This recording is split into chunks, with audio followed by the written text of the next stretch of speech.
Civilian fire auxiliaries gikan sa nagkadaiyang lugar sa Misamis Oriental nagpakitang gilas sa ilang katakos sa firefighting atol sa Provincial Fire Olympics sa El Salvador City, Misamis Oriental. Ano yung report?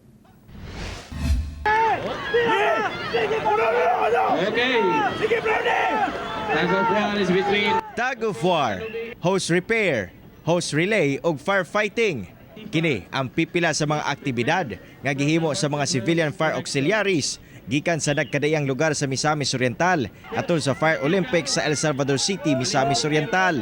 Sumala sa Bureau of Fire Protection Misamis Oriental tumong sa aktibidad nga masukod ang ilang kahanas labi na sa firefighting. Among aktibidad subay sab sa nagapadayong Oplan Ligtas nga Pamayanan program sa maong buhatan. O dapat yun yearly kay pareha sa sundang nga permanente gyud hait aron efficient kayo gamiton siya og mga makina nga kinahanglan i-warm up gyud permi. The same pod sa skills sa atong mga fire auxiliary group nga kinahanglan gyud nga gina-practice gyud nato. Gawa sa pagsiguro nga dunay saktong skills ang mga fire auxiliaries, aduna sa mga premyo alang sa mga mananaog sa matag aktibidad.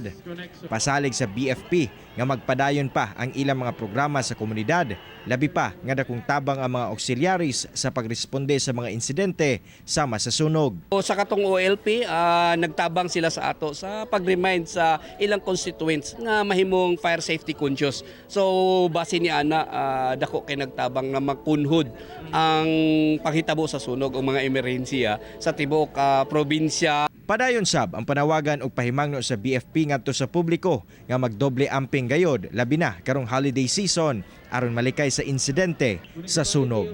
Kauban si Makoy Simpron sa kamera. Ako si Cyril Chavez para sa One Mindanao.